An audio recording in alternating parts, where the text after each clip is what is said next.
Welcome to LOA Today. I'm Walt Thiessen. With me today is abundance teacher and money coach, Jody Lynn Craven. This is your daily dose of happy. We are so happy you decided to join us today. Hey, Jody Lynn, you know how we have our regular contingent of listeners who always, it's like a little community we have, right? And they love us, we love them. That's been going on for quite some time now. But this is a global community, right? We're kind of all over the place, except today, because today you're like neighbors with our guest, Charissa Halonen. Literally, that's like holy crap, like a stone's throw away, pretty much. Yeah, that's really exciting. Very, because we haven't had that at all. And you're both coaches, because she's an empowerment coach, and you're a money coach. So you're both kind of in the same field. I mean, this may be one of those conversations where I don't have a whole lot to say. I doubt that, Walt, but okay, so you know me well. I get it. All right. It's gonna be awesome. And it's great. The closest we've ever got to like home for me is Calgary. That's right. So, that's true. Yeah. So we've broken the record. Exactly. I love it. This is gonna be good. So Charissa Halonen, thank you for joining us and welcome from Alberta, Canada. We're glad to have you here. How you doing? I'm fantastic. Thank you so much for allowing me to be a part of your guys' movement. Oh, absolutely. Yeah. And what's especially exciting is there's a storm going through your area right now that you're both affected by. So just the fact that we actually got you both here on the show, that's like, all right, this is awesome. I love this. Yeah. Just means it's entirely meant to be. That's right. Exactly. 100%. So we were talking before while Jody Lynn was trying to iron out the tech details. We were talking about your background, your story, and so forth. And it's quite a fascinating story. Why don't you give the audience an idea of all the stuff that you've gone through that has got you to the point where you are now doing what you're doing? Absolutely. And like I say, it's a roller coaster and there's many twists and turns to it. So sometimes I find it hard to condense it down, but we love roller coasters around here, especially roller coaster journeys, because those are the most interesting ones. Yeah, absolutely. Like I grew up in a really small town just outside of Grand Prairie. So Redwater, where I live now, is my second home. It's not my original one. And I was determined that I was going to impact the world. So I went off and I became a massage therapist. But in that time, I had been a competitive dancer growing up. So I was in relatively good shape and healthy and all of those things. But when I went off to university, I ended up by putting on more than the freshman 15. And what I didn't realize at the time is I wasn't dealing with my emotions well. I had made big life changes. I was closer to the end of a relationship that I had been in for four years. So from 16 till 4. And there was a lot of factors that were going on that I didn't put two and two together. So I ended up by putting on quite a bit of weight. And it wasn't until I graduated from massage school that I correlated that my happiness was causing, or my lack of happiness, to word it better, was causing my weight gain. So I wasn't feeling good in life. I wasn't aware of how to label my emotions. So I was using food to try and feel better. And I didn't realize that the relationship I was in was causing emotional disruption, things like that, because I didn't grow up with emotional regulation or emotional intelligence about things. It's all stuff I actually had to learn on my own going through this big, massive weight gain. I was 60 pounds overweight compared to what I had been. And I had no idea who the person was looking back at me. I had tried every negative way to try and lose the weight. And it wasn't until I actually finished massage school, got the job of my dreams, being able to live down in Calgary and practice, that our clinic flooded, which seemed like a bad thing, but I got 10 days off and I went to my grandparents and it was sunny in the Okanagan. And I put on clothes that I hadn't worn until the summer before and they were too big for the very first time. They were too big. I wasn't focused on trying to lose weight. I wasn't, speaking mean to myself. I had shifted my focus to being a really good massage therapist and showing up really well for my clients. And that was a shift that allowed me to start releasing weight because I wasn't numbing anymore. Yeah. And so that was the first aha moment. And then I jumped into the gym and training and started getting myself into better physical health. But getting into that, groove of a young adult, I started drinking. And I didn't drink beforehand because I had seen the impacts of it in a small town. It was what my family used to, if you're happy, drink. If you're upset, drink. If it's been a rough day, you have a drink. Every reason was a reason to drink. Mm-hmm. And so, again, I didn't realize that I didn't really understand the impact. So I traded food for drinking. And when I moved overseas to Scotland, it just amplified it because they drank all the time. It's very cool. I didn't know anybody over there. I moved with just a whim. I didn't know anybody. I didn't have a job, didn't have a place to live, and just figured it out. So it was now coping better with my emotions, but still not a good grasp on them is when we started using alcohol. And it was a fairly consistent problem for probably about 10 years before I actually realized what I was doing with it. Yeah. And I face to face with my choices that I made. And unfortunately, I did get a DUI. Luckily, I did not hurt anybody, but it really forced me to realize who was making the choices and what was I actually running from. Because everywhere I went, no matter it was Northern Alberta, Southern Alberta, or around the world, I was still running into problems. Yeah, isn't it annoying when you discover that no matter where you go, you bring yourself along? Yeah, old saying, no matter where you go, there you are. Yep. Yeah. And that is what it took for me to actually realize you need to work on this. This is your actions, your choices. It doesn't matter you didn't have it growing up. You have to gain it now, or you're going to keep repeating the same thing. Yeah. So true. Breakthrough moments there. Lots. And it doesn't sound easy. I mean, like you flew around the world to run away. Yeah. And I didn't realize I was running away at the time. I thought it was just going to be, and this was a surprise to everybody. I had a practice of 3 years. I was doing well. I was up for a raise. I'd gone on a continuing education trip to Greece. And when I got there, I'm like, nope, there's something in me that we got to move. And I didn't realize that part of that was running away from feeling resentful from being a people pleaser for a really long time. So there was a lot of awakening that came from moving far away and then coming back and having to face, the alcohol problems that I was having. Wow. That's really interesting. I mean, we've heard obviously lots of people talking about being people pleaser and the various ways that they've coped with it or attempted to cope with it. But I don't remember anyone saying particularly what you just said, because you were pissed. You were pissed about it. Yeah, I would get to the point that, because I thought if I'm really good to people, then they'll be good back to me. And that's not true. They just use you more. And then when you put boundaries in place, they get mad because the version that they could use doesn't exist anymore. So it was literally, I got mad. I moved away to the other side of the world, and I didn't talk to a lot of people for a month. I didn't give anybody my phone number. I was just like, I'll show you. I'm out of here. Yeah. Yeah, I get that. Well, when you found that didn't really work out so well, then what? Because now you're in another country. What do you do?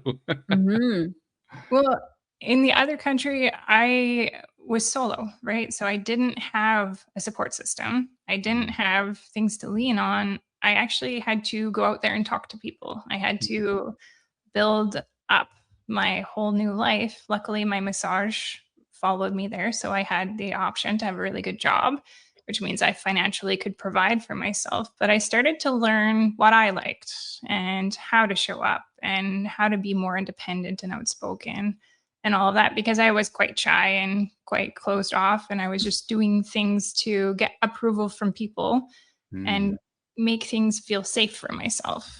So when I moved to the other side of the world, I actually ended up by finding myself instead of who I didn't know anybody, so I didn't know who to be. So I actually just had to be who I wanted to be. Yeah. I mean, it's the hard way to go. If you don't have that support system, that's definitely the hard way to go. And I know that because I've been on that road. It's not an easy way to go. But by the same token, when you're on that road, there's no one else to blame. There's no one else to point to. I mean, you're on your own. You got to figure this stuff out. And you actually sound like you did a pretty good job figuring it out. I'm not sure quite how you did that, but you did. I'm a very persistent person, and I'm willing to work really hard. Well, more than that, though, you had to have acquired some way of being really deeply honest with yourself. Yeah. Because I mean that's not what most people will do, you know, when they're in that kind of situation. You got honest in a way that a lot of people won't. No. But I was also ready because everything else, there was nothing there of my old life. So I couldn't live in the same lies because it wouldn't work. There was nobody to uphold those lies I had created for myself. Yeah. Good point. I used to tell myself I was a very shy person, and I'm like, I can't be that way and exist here. It will be very lonely. It'll like I just won't function here. So I have to act differently than I am used to. So it was really getting honest with myself of how I was acting back home and what that had created. Wow. Yeah. How much of this is sounding familiar, Jody Lynn? Oh, so much. Just change the name. And don't move across the world. But I thought about it. I was actually going to move to Saskatchewan. And really when that kind of fell through. And when it fell through, I realized, the reason I was doing it was because I thought, if I move, then when I come back, they will be forced to give me attention because they never see me. So then I will get what I want and what I need from them, my family. They will, they will pay attention to me. They will make me a priority. All of these things that I had inside of my head, which it wasn't going to change anything because I was still the same. Yeah. So, annoying, isn't that? Yeah. Yeah. You take you everywhere you go until you realize that that's a good thing and that it can be a superpower. Yeah. Yeah. When do you think you first recognized that? When I started to appreciate me and actually become my own best friend. Yeah. Like, understand and like just have that compassion for myself like I would my own best friend. That's kind of where it shifted for me. You too, Charissa? Yeah. When I realized that I'm the only one. And then I look back and I'm like, I was the only one supporting me, even though I was home anyhow. Right. And when you take that physical step back, in my case, or that imaginary step back and look and observe, then you can see things more clearly because the emotion's not there. And you can see where the parts are. And it's like everything you experience in life, who's that one person that's there with you? Yourself. And then you start treating that like a healthy relationship because this person, you, yourself, and you are there through everything. So you start not fighting with yourself, but actually being like, what do we want to do together? How are we navigating this? Yeah.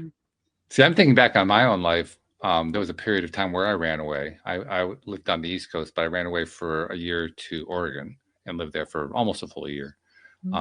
And that really was a form of running away. But I can't honestly say that I got that honest with myself about this was me that was causing all my problems. I was very happy to say that it was other circumstances. And I stuck with that story for quite some time. So that's what I say. I admire the fact that you guys were able to just dive right in and just get real honest. Like, okay, yeah. Well, I think for me, it was like I started personal development early on in life, like when I was like 20 or 23 or something like that. And my dad has been teaching me personal development all along my life. But I remember in that course, they were like, well, it's up to you. And, what is it?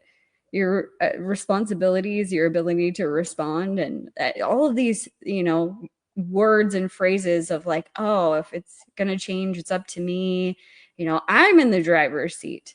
So I think with that mentality, I believed that I could change things. And then when you get quiet and you're like, oh, right, it's up to me. Okay, let's go. Similar for you, Charissa? Yeah. I was tired of being told what to do. So it's like, okay, if I don't want to hear what other people think I should be doing, then that means I have to step up and make choices. Some choices were easier to make, like the job, what I wanted to do. I was dead set. I knew exactly what I wanted to do. And then from there, it was really deciding. It's like, nobody can can't tell me not to go to overseas because I pay my own bills. I have my own mind.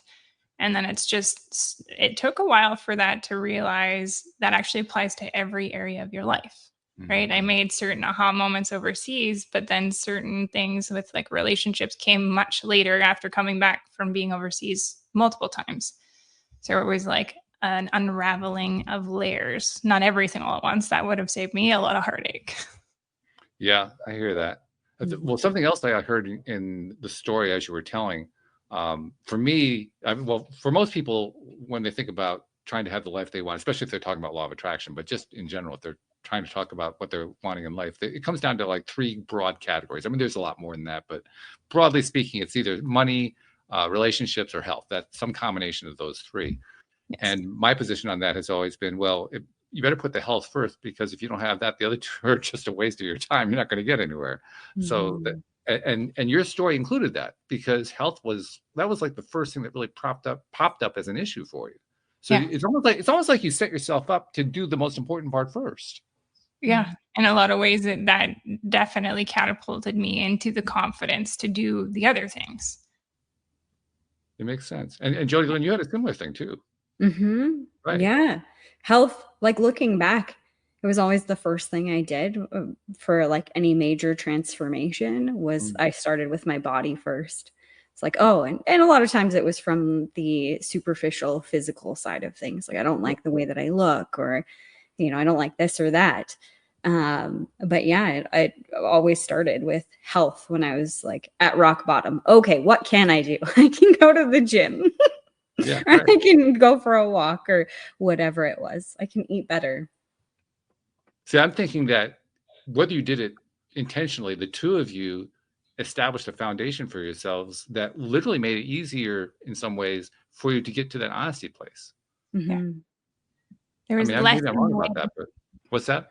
There was less in the way. Like once you get your health, even if it's not exactly where you want it, if you get it a little bit sorted, then it's not that dangling thing in front of you anymore. And then more can come up to the surface. Like, okay, now I feel better. Maybe I want a relationship. Okay, then that stuff comes up, or maybe I want a different job. All of that starts to fester to the top. Yeah. But more than that, I'm thinking about the piece where you had to get really honest with yourself about who the common denominator was and what to do about that. I mean, because that's the hard part. First, recognizing that that's what you have to do, and second of all, actually, doing something about it. And I'm thinking the health part actually, I think the health actually provided the foundation for you to make that choice to go after that. Absolutely. It comes down to, do you want more of the same? Once you have that awareness, you're either going to create more of the same knowingly, or you're going to be able to create something different because now you're aware, let's do something different. Yeah. Absolutely. It makes you think though, doesn't it? That's the point. Well, it makes me think. Again, like I was saying, it took me a long time to get that honest with myself. I mean, it didn't happen within like a couple of years. We're talking like decades, and I'm sure there are many other people who have had a similar experience to me, either going only so far or maybe not going anywhere at all. Just, like, I'm just not going to deal with this thing. And then they deal with it by not dealing with it for years. You were talking about that as the 4th option. When we're preparing for the show, and it's the 4th option. Just choose to do nothing. People stick there for a long, long time, and they get very uncomfortable, but they justify it in their minds. So whenever I'm interviewing somebody or having a conversation with somebody here on the show who made the shift and said, you know what, I'm going to do it right now. I'm going to get honest. I'm going to start focusing on the improvement. I'm going to take the steps. I admire it, because that's not commonplace. That's the exception. It's one of the reasons I love Jody Lynn being a co-host on the show, because she's like, the embodiment of that. And here you are, essentially telling the same kind of story. And she's my neighbor. You're the neighbor, yeah. Maybe it's a Canadian thing. I don't know. No, it's not. I feel like it's just a very unique, specific thing, because as I'm sharing these stories, part of it is I didn't give myself another choice. So I think it's part of how I'm designed as a person, that I didn't give myself the option to go backwards. Once I was exposed to it, I had to do something about it. There was no option in my mind that said, okay, we're just going to hide behind this. Yeah. It would have been nice at points because doing the facing everything is not easy and it is not for the faint of heart. No. Though everybody can do it, but it was definitely something that I'm like, no, I there was no choice. It was go forward or go forward. That was all that my situation allowed me. At what point did this journey that you were on, this work that you did and so forth, at what point did that turn into, I want to help other people with it? It was a more recent thing. Like I've always wanted to help people and I've helped them with the massage and teaching them as I learned things or went through things I would teach. But it's the last 5 years that wasn't enough.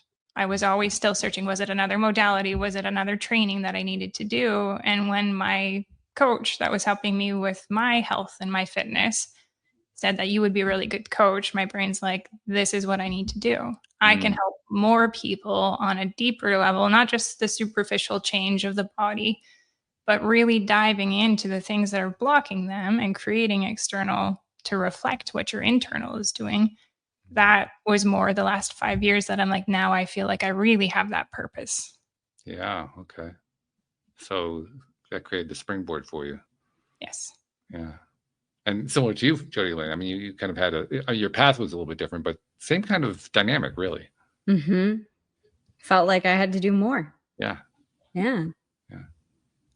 It's a beautiful place to be. It is. It's almost like it is a consequence, not a consequence, but it kind of is a consequence. It's an inevitable next part of having gone through this, because I mean, we've had lots of guests on the show who have been through all kinds of traumas and they end up, doing something to change their career, or they create a course or write a book or, something along that line to help other people. It's the helping other people part. That is a very, very common theme among the guests who come onto the show. And it makes me realize that's a human element that probably plays out a lot more often than we realize in the broader society. It's just that there aren't quite so many people who have actively taken the steps so they can actually be helpful to somebody else.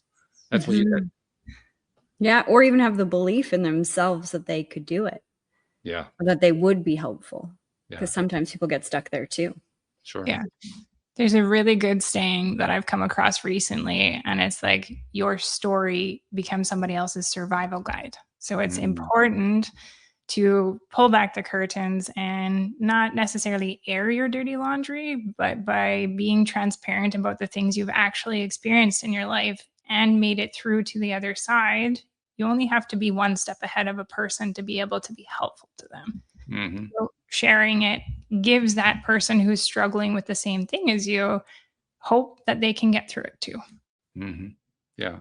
Did you find, I know Jody Lynn found this, but I'm also curious to know if you found, do you find that as you were contemplating taking on this new career path, that your market, so to speak, was already appearing before you? Yes, absolutely. Yeah. I think that's a common theme, particularly among we lost Jody Lynn. Hopefully she'll be right back. But that's a common theme that crops up among people who are successful in the coaching realm. I have a good friend that I was having a conversation with earlier today, and she's not currently a coach, but she's thinking about becoming a coach. She's around my age. She's in her 60s, and she has a lot of friends who are young women who are moms in their 30s for the most part. Yeah. And she finds that they're all, peppering her with questions constantly, asking for advice and so forth. And she's saying, I should become a coach because I have so much to tell these people about. Here's what you really want to know about what, becoming a parent is all about that nobody's going to tell you. She wants to do that kind of a thing because the audience is right there. And it sounds like the same kind of thing happened with you.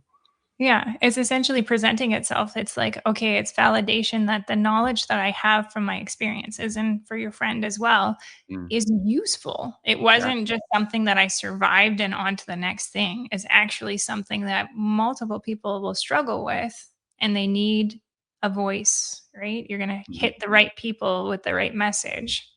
Yeah. Yeah. And of course, it has to be something that you're passionate about. Yeah. And lived experience has a different tone to it compared to practicality of here's the theory behind it. And if you do X, Y, and Z, it's like there's no humanness to that. Yes. Well, that's right? also the difference between a boring podcast and an interesting podcast. You just named it right there. When I Exactly. get one of those guests, especially if I get a guest who has a doctor in front of their name, I always cringe like, oh, is it going to be one of those interviews where they're there just to be the expert, to give you all the information? And I'm trying to figure out, okay, how do I get through this hour? I feel like the ones that have the biggest impact are the ones that are worried that they're being an imposter, that my message isn't enough because I'm not the expert, but you survived and you've been through the thing and you're on the other side still doing well. Sure, because like we talked about earlier, on the one hand, you are relatable, particularly to your audience, to your potential clientele. You've been through something similar to what they're going through, so they can relate to it and say, oh yeah, she'll understand me better than somebody else will. So that's part of it, right? And then another piece of it is that not only are you relatable, you're also, because you have been through the same kind of thing, you're more empathetic to them. You can understand where they're coming from. So not only can they count on you to understand, but they can also count on you to be friendly about it. I think that's probably one of the biggest things that stops us from doing that deep work. We're afraid that if we work with somebody else, they're just going to criticize us, which is not what a good coach does, but that's the fear that we have. Yeah. Well, it's creating a place for that person to be seen, because if I use the language of what a person who's experienced this would understand, your person is like, holy man, you just called me out. Not just, hey, you on the street. It's like you're actually handpicking those people with their attention, with what you have to say, because it is actually making them feel seen. Right. Yeah. And in the process of doing that, you're also you're sending subconscious messaging, is what I'm trying to drive at. Yes.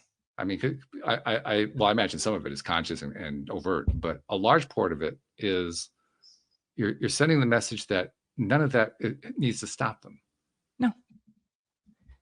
It can literally be used as fuel to drive you instead of stand in your way, because you think that's the thing that discounts you or takes you out of the race of life because this thing happened. Not an easy message to hear, but it can be encouraging. It depends on what your mindset is. And well, that's what most of this is all about, right? It's all about the mindset. 100%. We can see the same thing, but if you have a negative mindset, you're going to see it in a doomsday way. If you have a positive mindset, you're going to see, oh, that's a silver lining. Here we go. Here's the lesson. Yeah, exactly. By the way, Jody Lynn just texted me. She's as suspected, the storm knocked her off, but she's trying to reconnect. So hopefully she'll be able to join us before we're done here. It was the clap of thunder out my window that I'm like, heard, oh, okay. No. Yeah, you heard it too. Okay, so there it is. I do. Yep, that's just the challenge. Let's continue on the theme of once you became a coach and you're starting to work with clients, what was the experience like from your perspective? Because I mean, I know what it's like as an entrepreneur. Anytime you start a new business, you're trying to do it, as being as much of an expert as you can, so you can be, relatable to your clientele, all that kind of stuff. But using the terminology you used before, you feel like you have the imposter syndrome. Like, oh well, can they really trust me? What do I know? I haven't done this before. So when you're first dealing with your clientele for the first time, talk about what that was like. I leaned into the trust I had in myself for reading people from a massage point, because it was really to best serve the people that came to be clients, was understanding where they are and what they're actually struggling with. So it wasn't trying to yes, we have procedures and habits that we have every day, but it's like, okay, how is that person struggling with this? Really just getting to the root of where they're at, instead of just seeing, because I'm good at seeing the potential in people. So I had to allow myself to be like, okay, that's later. Where are they now? How can I best support them now? And actively having conversations and reminding myself that I only have to be one step ahead of them. And then the people that came, it's like, okay, I'm more than one step ahead of them. I know I can be impactful. I just need to make sure that the way I'm presenting things and asking questions is actually in a way that makes them feel seen and that they can open up to me. Because you need that radical honesty from the client. Yeah. And that's why I would tell them, I'm like, I have no judgment. The more you can tell me and the deeper you can tell me, the better I can actually help you. right? And then I would be anecdotal and share my stories that I hadn't quite shared publicly online yet, like we do on our social media page now. But it was like, here's my story. Lots of people wouldn't believe that I used to be almost 200 pounds.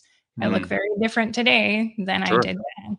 Oh, yeah. So then I started speaking more about it and showing more about it, so that it's like, oh, okay, I don't look as bad as she did at that time. We can do this, because I'm like, they're pretty bad, right? And it's just creating that relatability, and so that people will actually be that open, transparent, because they're not afraid to be judged. If they show up every week and they hadn't hit their macros or things like that, it's like, okay, well, we're leaving stuff on the table. What got in the way? Right? And just being very much, I'm not going to be the person that yells at you. I'm going to be the person that doesn't let you keep falling. We're going to hold the standard. And even if I am the only person believing it right now, you will get there as long as you keep working towards the standard. It's funny, as we're having this conversation, I'm thinking about, I mentioned that friend that I had the conversation with earlier today, and a number of pieces of our conversations filtering in here. One piece that filtered in is, it's kind of like a variant on the imposter syndrome, but instead of the imposter syndrome being on the side of the coach, it's the imposter syndrome on the side of the client. And the way that can play out is, very often we'll do this here. We'll bring on somebody who's been through something really traumatic, and we'll tell their story like, oh, wow, this is just an incredible story, and so forth. And then you came through the other side. Wow, that's just amazing. The idea behind that is kind of like what you said. It can be inspiration that, well, their situation was much worse than mine. If they could do it, I can do it. But it can also flip around the other way. It could be, well, my situation isn't nearly as bad as theirs. Why should I even give attention to mine? They're the ones who deserve all the attention. Mine doesn't deserve attention. Mine isn't. Mine. I'm not worthy enough because my problem isn't severe enough. Yeah. Well, and I combat that with people saying it doesn't have to get to the point of a severe problem for you to want to fix it. Just a little bit of a problem is my favorite place to start working from. Yeah. And also, there's people that, we had one client, she was throwing a tantrum because she wanted to quit, because then that would perpetuate her belief that she fails at everything. Okay. And so it was challenging because the language was not kind. It was, this 42-year-old person was throwing a 5-year-old tantrum. And I'm like, you know what? I'm like, I'm your coach. I feel like this is like, our container is more respectful than us. So I'll give you a beat, come back. And it's like, I wouldn't let them quit. Right? You signed up for 3 months. You can do this. You're trying to feed your old belief. Right? And they continued on after that in a more positive way, because they're like, oh, my tricks didn't work. Yeah. Isn't that interesting how that plays? Yeah. I'm like, yeah, I didn't let you quit. I like you. You got 3 months. You're stuck with me for 3 months, and I'm not going to let you give up on yourself, because that just creates more of what you're in right now. You need to get over this. So if you throw a tantrum, I'll be your tantrum place. And then from there, they actually improved and lost 77 inches on their body and 50 pounds, and like actually started making monumental progress for themselves until they got to their next hurdle. So then I'm like, okay, the deeper you go in your self-work, the more comes to the surface of hidden beliefs and all of those things to work through. Right. So that's why you have to work on people's mindset, because no matter how far you go, you're going to hit a roadblock that needs some adjustment. I just remembered an incident from my own experience. I'm currently divorced, but when I was married, at one point we lived for a year on a lake. And we lived across the lake from where other of my family lived, including my niece. And she was about 3 or 4 years old at the time. She's currently a mom, so this is a while ago. But she came over to visit for the first visit, right? And in her family, or my family, in the family, that part of the family that she lived with, it was not unheard of for her to be able to throw a tantrum in order to get what she wanted. So she was good at it. It was a skill. Yes. And so she comes over, and literally within about 5 minutes of arriving, she starts throwing a tantrum. And I can't even tell you what it was about, to be honest. Yeah. It was it struck me as being more like, I need attention right now, so I'm going to throw a tantrum, rather than here's a specific issue going on. Yeah. But she starts doing it, and now I'm a fairly low key person. My ex is actually a former therapist, so I mean she already had that built in too. So we're and the house we were in was one of these open concept houses. So my niece is in the living room, I'm in the kitchen, my ex is in the dining room, and we can all see each other. Yeah. And Mickey's there throwing her tantrum, and I look over at my ex, at Louise. I said, "Is this working for you?" And she says, "No, not really. Is this working for you?" "No, not working for me either." And we literally at the same time turned back to her and said in unison, "Sorry, this isn't working for us." And it was like watching a water spigot turn off instantly. Like everything dried up. The tears dried up, the crying stopped, everything stopped. And she was perfectly fine after that. Yeah. Just like it never happened. And I actually I visited recently and told her the story because I wasn't sure if she remembered it. She didn't remember it. I was kind of curious to know if she had, but she had no memory of it. But that shows how relatively insignificant whatever it was really was. You know, there was actually no big deal there. It was a behavior pattern that had been previously successful and now was no longer successful. So kind of illustrating what you're talking about. Yeah. Change that experience and well, now you got to do something else. Yeah. Time to punt. You just needed some awareness about it. It's like this house that doesn't work here. Yeah. What do you need? Yeah. Yeah. Right. And a lot of times they don't know because that's what they've learned to do. And that's got them the result they wanted. And so they've never actually had to think about that pattern past the beginning of it. Mm-hmm. And there's some adults that act that way now too for the exact same reason. They've never dived into why is it that I'm triggered by that and this is how I act. Right. It's very freeing when you do, though. It is, yeah. But well, there's another piece of that I always found fascinating because for my own self, in my own case, I was always a little bit afraid of experiencing, like playing back the emotional side of whatever it is that would come up. Yeah. Partly because of my male training. I am trained not to have the emotions, right? So, I believed it. I bought into the training. So the last thing I wanted to do was experience these crappy emotions from the past in order to deal with this thing. The shocking part for me was when I finally actually did it, when I was finally willing to actually do it, I was stunned at how quickly the emotions dissipated. I mean, I thought it was going to take weeks, months. It took like 2 minutes. Yeah. Like, what? We're wired the same as kids, and kids are such a beautiful way for people to learn this, is that when a kid is unhappy, you know about it, and it doesn't last very long. They express it, they release it, and then they move on. Almost like a manic thing where they're like, all of a sudden, everything is blood curdling, screaming, and then they're off skipping down the hallway. That's how our nervous systems are designed. A lot of times it's either a skill that we learn to shut everything down because it's not safe or it's not socially acceptable right now. But it's like when you actually face that emotion that you're feeling, it only sucks or hurts for a very short period of time because you're facing it, you're naming it, and then it can come to the surface and go away. It's way less painful than pushing it off to the side because if it's unexpressed, it will remain.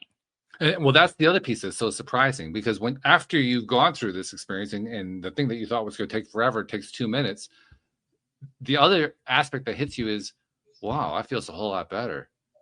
I didn't realize it was going to be that easy. I thought it was going to be the hardest thing in the world. It was actually easier than retaining what I was doing before. Yeah. Yeah. That's a surprise. The first time it happens anyway. Right. We make it so complicated, but it's actually so simple. Yeah. It's not always easy. Nope. But it is very simple. Yeah. Right. You name it to tame it, face it, all of those things. And then it might still be there, but it's not needing to be expressed anymore because you've let it be at the surface. And something else that I have 3 co-hosts that I do the show with is Jody Lynn, and there's 2 others that I do shows on Monday with. One of them is a gentleman who I mentioned him to you before we got started. He was my 12th interview back in 2012, and he still does shows with me today. And there was one particular show where we were kind of diving in. Well, we've done this actually a few times, but I remember the last time we dived into this. We dived into the question of what we were talking about earlier. What happens if you have an experience that is, 3rd degree of pain or whatever, And then you hear about somebody who has the 10th degree of pain or something like that. And my pain isn't as big as their pain, so it doesn't really count. So it really doesn't deserve attention and so forth. And what we discovered in our conversations was it isn't a question of whether or not one compares to another. It's a question of whether it stops you. Yes. So it's not a comparative thing in the sense of, what's going on with somebody else. It's a comparative to how are you doing with your progress, with whatever it is you're trying to progress at. If it's stopping you, then it's the most severe trauma that there is. Yes. Well, and it's relative, right? It's relative to so many things, but it generally breaks down to that. It's like, did you let it stop you? Is it still stopping you? Right? Or did you let it fuel you, move forward, transmute it, all of those things? Yeah, the example that Joel and I came up with was the kid in high school who has his first love. Yeah. And then they're together for a bit, and then there's the breakup, and now he's heartbroken. Yes. And it's more pain than he's ever experienced in his life, and it's life is pretty much over at this point. That's the way it feels. Now, compared to what many people go through as they go into adulthood, that's mild, but compared to what he's going through, that's severe. Yes. And that's the difference right there. Recognizing that it's not the comparison. That's what is it stopping you right now? Then it's a big deal. Yeah. Yeah. And people love to compare in different ways, but it's a way of deflecting the work that you need to do. If it's not bad, then I don't have to fix it because really, I'm not that bad. But it's like, no, you're using that so that you don't have to change. So you're choosing that fourth option. Don't change. Don't change. Yeah. Yeah. How often do you find people go for option number 4? All the time. That was kind of a softball question, I have to admit. But it's they choose not changing by saying, I don't have time. And that's I'm going to stay the same because the known chaos feels more comfortable than the potential of change. And when you have that potential for change, it's actually you're increasing the options for expansion in your life. Because so would you say that when you get a contact from a potential client who wants to work with you, that's somebody who's already made the decision that I need to do something? Yes. Yeah. And it's just helping them to figure out, okay, have you moved the needle enough forward that this is a now you want to change no matter what, nothing's going to stop you? Or are you just at that awareness point that you need to change? You need help to change. But then when I meet the resistance of, I don't have the time, I don't have the finances, and I'm like, you're staying in that awareness without the willingness to change. So you're not at the point of transformation yet. You're at the point of slight enough discomfort that you're beginning to think about. You give them enough time, you get to enough discomfort, because it's that old saying, the comfort of staying the same or the discomfort staying the same is more than the comfort of change. That's really the determining factor, isn't it? Which one's more uncomfortable? Yeah. Because you will not get somebody to change if they are still comfortable in that situation that is really uncomfortable. Relatively speaking, because it's never really comfortable. No. But we try to convince ourselves that it is. we very much pretend and we numb to make it feel more comfortable or tolerable at points, but really it's uncomfortable either way. When you're moving forward, it's uncomfortable because everything is growing and changing. But when you're choosing to stay where you don't want to be, saying it's okay, I don't have a big enough problem, then that creates more discomfort because it creates bigger problems, because conflict avoided is conflict multiplied. Your health goes down, your bank account goes down, your relationships suffer. All of those things are uncomfortable. Very uncomfortable. Right? Getting up early, eating healthy, working out, that's uncomfortable, but it has a more positive return to it. It improves health, it improves relationships, confidence, all of those things add up that way. So you get to choose which comfort or discomfort are you making. Which comfort or discomfort are you making? I like that. That's good. Well, that's like the Mike Dooley choice. Do you want the crappy one, the crappier one, or the crappiest one? Take your pick. Exactly. Yeah, it's funny how that works. Talk about the alcohol piece too, because that was a big deal for you. And the reason I tied that one in, that you mentioned numbing the pain. Yeah. And that's pretty much what most addiction is about. It's in some way, some form, numbing some kind of pain. Yeah. It may be emotional pain. It could be physical pain. It could be just mental, intellectual pain. There's a lot of different varieties in there, but they all kind of add up to that. So when you were dealing with your own stuff, when you were over there in Scotland, the drinking is increasing because that's what everybody does, and that they call it Scotch whiskey for a reason. But that was a big deal. You had to address that numbing issues. Let's talk about that. What did you end up doing? Well, so when I was in Scotland, I didn't think I had a drinking problem. I moved from Scotland to Australia, didn't think I had a drinking problem. Very big drinking cultures. Came back to Canada, went back to Grand Prairie, didn't think I had a drinking problem. I was proud that I could drink my tall buddies under the table and be perfectly fine because, this little thing could, sassier than heck. Right. Right. It was when I got my DUI that I'm like, what are you actually doing? Oh, okay. What are you running from? Why do you need to drink every week? Why do you need to drink the volume that you can't remember what you did? Right. Those are the points that I had to get to because I hadn't correlated. I thought I was just having fun. I was doing what, 27-year-old to 29-year-olds do at that time. No, I was actually running away from, I didn't like the feelings I had about a relationship that didn't work out. I didn't like the feelings I had about coming back to Canada when I didn't want to come back to Canada. Coming back to a small town that I said I would never go back to. Oh, yeah. Right? I had gone to Calgary and then went overseas, and then I came back to Grand Prairie because it was easier to start again closer to home. I had a little bit of support, but it was a lot of elements of things that I hadn't actually voiced my opinion about how I had been treated and like what I genuinely thought about the circumstances I found myself in. Right? I thought I would be further ahead in life. I thought I would be in this healthy, happy relationship, and then I was single. It was realizing what I was actually avoiding doing the work of. And this is why I can pick out on people where they're avoiding to do the work. When they lean more into one thing and not the other, I'm like, you don't want to do that thing, but that's where you will unlock.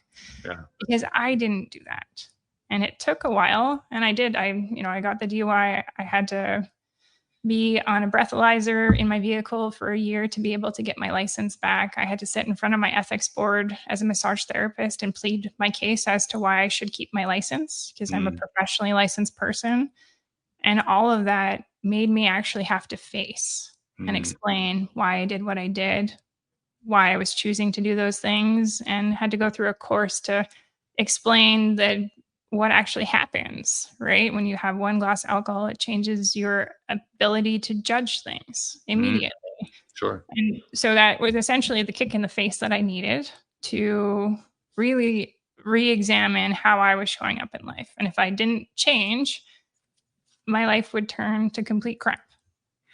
Right. And it's not what I wanted for my life. So then that's where I made the change. I stopped drinking for a couple of years. And then when I decided that I would maybe dabble a little bit, I had rules, no more than 2 drinks. And I had to be with people that I had good energy with. If it was bad energy, I wasn't allowed to drink because that was part of why it was a trouble before, is because I was avoiding the situation. Right. And it's like, since then, almost 3 years ago, I completely stopped drinking. So I am completely sober. Congratulations. By choice. Yeah, thank you. It's one of the best decisions I've made, is because there is absolutely no benefit that I have ever seen from it. Yeah, I agree with you on that. Yeah. And now I have 2 stepsons that are getting to that age. One's 15 and one is 12. Wow. Yeah. Now they, for the first time, have an example of what it looks like to live in a small town and have sober people who are entrepreneurs, doing well, happily married. This is an example. Yeah. Right? That we can still have a happy life without having any alcohol. Yeah. That's really, really big. Yeah. It's not the example you see in most small town Alberta. You see people drinking at very young ages and continuing until they can't anymore. And like I said, my ex was a former psychotherapist. She was in practice for about 10 years. And most of her clients were people who were court assigned. In other words, they'd been through something similar to what you went through. And they had to go through the treatment in order to satisfy whatever the judge told them to do. Yeah. what she found, to her frustration, is that an awful lot of people who go through that, really, it's not enough of a wake-up call for them. I mean, it was for you, Yeah. but in her experience, maybe 1 out of 10, if she was lucky, would treat it as the wake-up call, and the others were just trying to figure out, okay, well, how can I get this thing signed off so I can go back to what I was doing? Yeah. What's the difference, do you think? I was willing to face myself. Hmm. Right. And it's like with my stepsons, we've had these conversations where I'm like, it's really important to face your trauma of losing your mom, because if you don't, you're going to numb it somehow. Right. And you look at the stats in the literature about addictions in any capacity, food, sex, drugs, alcohol, it's all related to a trauma. Right. Talk about that for a second. Why do you think that is always the case? Because for the longest time, like especially in my generation, we didn't talk about our trauma. It was like my parents didn't talk about their traumas, and it was just you just carried on. And it's my generation that started talking more about it because it's impactful. Hell yeah. It's hugely impactful. And when people don't talk about it, conflict avoided is conflict multiplied. Right? True. Yeah. That little pile of laundry becomes a giant pile of laundry. Mm-hmm. And so when you don't know how to sit and face it, which is the hardest part, but again, we talked about it, it is only painful for that initial really looking at what is it. Mm-hmm. And then as you work through it, you have language to talk about it. Right. And as you have that language, then your brain can adapt to it because now it has a meaning behind it versus I just don't want to look. I don't want to look. Right. Mm-hmm. And so when we don't actually talk about the things that we've experienced in our lives, or we minimize them, saying that they're not that bad, it's not a big deal, when really, in my experience, for me, it was a monumental thing. So for some people, being overweight, not a big deal. For me, at that point in my life, it was the hardest thing that I had to face. Right. And so again, it goes to that high school breakup. And when we don't have language to work through those things, then we find ways to feel better, which is usually things that don't serve us well. Well, this kind of ties in, what you were just saying ties into something that's been one of my favorite topics lately. And so I tend to bring it up almost every show, maybe not every show, but pretty close.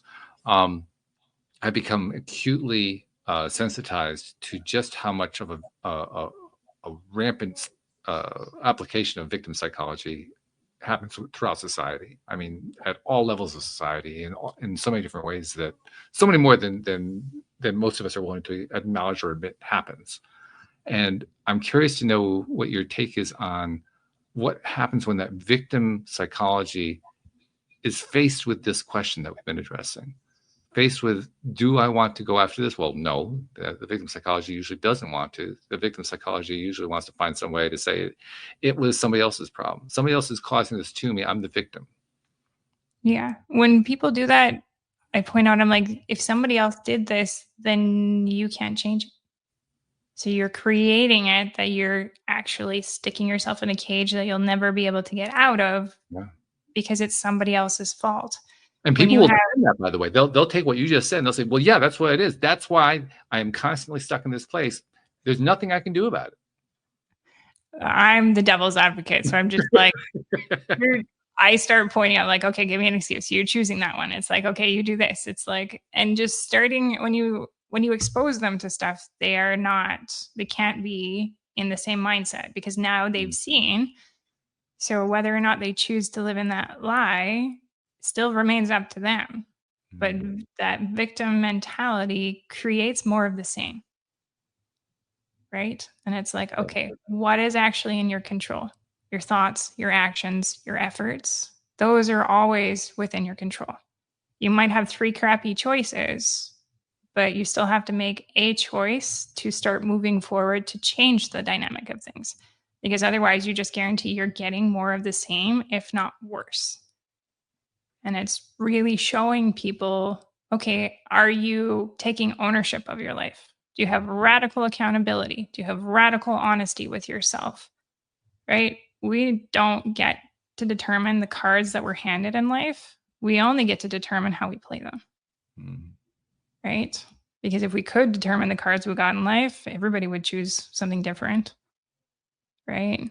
but we get given things that help us learn about our character, because the only way we really learn about our character is finding what our capacity is, and that's by being challenged one way or another. As we also discover that when we identify a capacity and then work through or past it in some way, then we find we have a new capacity. The capacity changes. And it will continue to change. Yeah. We never really truly know our full capacity, because a lot of times we're living well under our potential. Right? Go run an Ironman, go run a marathon. See how far you can get and if you can actually cross the finish line. Right? One step at a time. Yeah. And that's exactly what it is. Yeah. I continue to be fascinated though by the victim psychology, not just in the case of trying to resolve a recurring issue in our lives, but just in the way that it plays out in broader society. I look at the political realm, left and right, both sides, chock full of victim psychologies. I look at what happens in entertainment. Most entertainment is based on victim psychology. I look at the messaging that comes through. The messaging is all about you're a victim in this. We're all in this together to help the victim, because there are so many people who are victims in all of this. I mean, it's relentless. It's everywhere, and the more that I look at it, the more staggered I am by just how widespread it is, how deeply entrenched in our culture it really is. But by the same token, I'm also seeing, and I think this is the last thing I want you to comment on before we do some wrap up. I'm also seeing signs of people who are beginning to recognize that their facade is falling apart. Despite their best efforts to maintain that option number 4, do nothing, the facade just continues to fall apart anyway. And so there's still kind of like what you went through. I mean, you described how you had no other options. You had to either just do this or nothing. There was really no other choice for you. It was Hobson's choice. People are finding that more and more. I'm wondering if that's like, is this like a broad tendency that's actually playing out? Is that what I'm actually seeing? Because it seems like it. I mean, what do you see from the perspective you have, running your practice?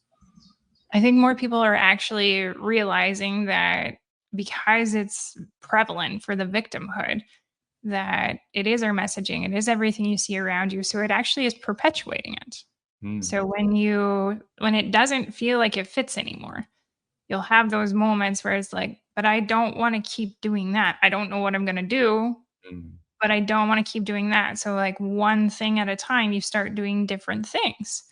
And then you realize there's other people that have done those different things, because we do exist amongst the victimhood. Some people can be amongst it peacefully because they realize it's not necessarily that person choosing. It's because they're so ingrained and surrounded by enough people that believe the same thing that they think they're just living their best life. Right. But when you have things like this, where we're exposing that there's a different side of things, and there isn't just a victim mindset available, that there are different things that we can actually do, then those who are kind of in that limbo are like, hey, that sounds like something I might want to try. Because you can always go back to what you know. Sure. Oh, yeah.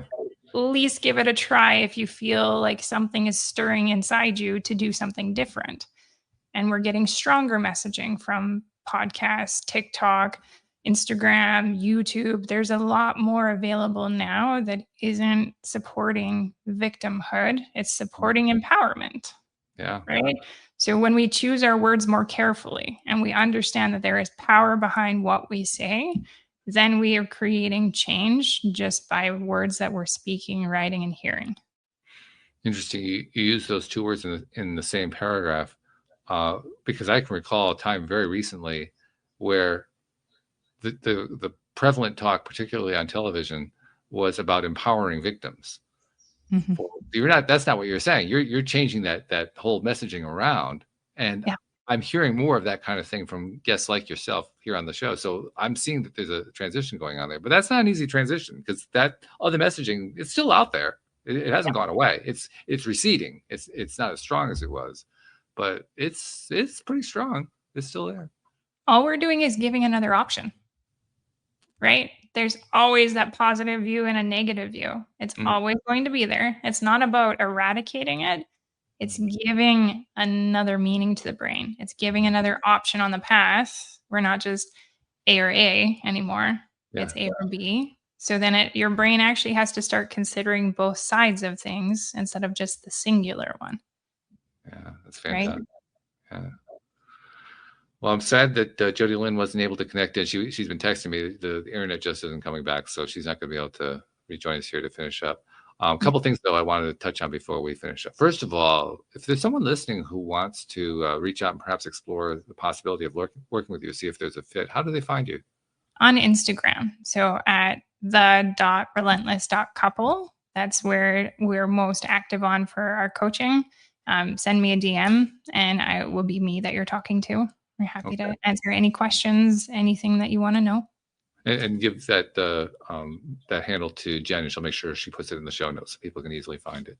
Yes, absolutely. And the second thing that I like to do is I like to kind of tap into something that I noticed a few years ago, because now that we live in the age of the internet, I mean, my favorite way of saying it, 30 years ago, we couldn't have had this conversation. It wasn't possible. Now it's like commonplace, right? 30 years ago, we didn't have podcasts, we didn't have blogging, we didn't have Zoom sessions, we didn't have the social media, we didn't have all these tools. TikTok, we didn't have any of that stuff, and now we have all of it. And what has come along with it is people like yourself are sharing. I mean, yes, you have a career going, but you're also sharing the information as widely as you can. And it's being picked up. I mean, you came onto the show here. People are picking up. Well, we actually had some live visitors who were listening in throughout the entire show, picking up information. Yes. We have no idea what was particularly resonating with them. But one thing we do know is that when it resonates, people find some way to apply it in their lives. And maybe they don't become like a client of yours, but they'll do something to make a change somewhere. Yes. And that's the kind of ripple effect that happens over and over and over again. But what I also noticed that goes along with that is we don't get a lot of credit for that. Yeah. So I've made it a new practice. I've said, and I'll do it here too, Chris, on behalf of those people you've never met, never seen, never will meet, never will see, who you've been helping in ways you didn't even know about just by doing podcasts and doing Instagrams and doing all the stuff that you're doing. On their behalf, thank you for what you're doing, because you're making a difference in this world. Well, and that goes ditto to you as well, right? But it's such a beautiful honor to be able to come up and share things that I know are going to be impactful to people, even if they never pay me. That it's creating impact, because that's my biggest driver. I don't care if I get paid for it. I want to impact as many lives as I can, because then that makes the whole world that we all exist in that much better. Right? The acknowledgement is the gravy on top for all of us, but the impact that we can have now is tremendous, and it's such a privilege. Well, it's also why I try to give that acknowledgement, because it isn't given. It's ignored. That's why we have to be relentless. We just show up no matter what. We show up and we do our thing because it feels in our alignment, and then it just comes around. Yeah. Beautiful. Beautiful. Well, I'm sorry that Jody Lynn couldn't finish, but I'm sure she'll tap into, find out what we had to say. Thank you for joining us. Thank you for joining me today and sharing. And wow, I love what you're doing. I love your take on all this stuff. So just, keep doing what you're doing. Thank you so much for having me. And thank you so much for creating this platform. It is so needed. My pleasure. Absolutely my pleasure. And I mean that literally, because I've been doing this it'll be 13 years next month.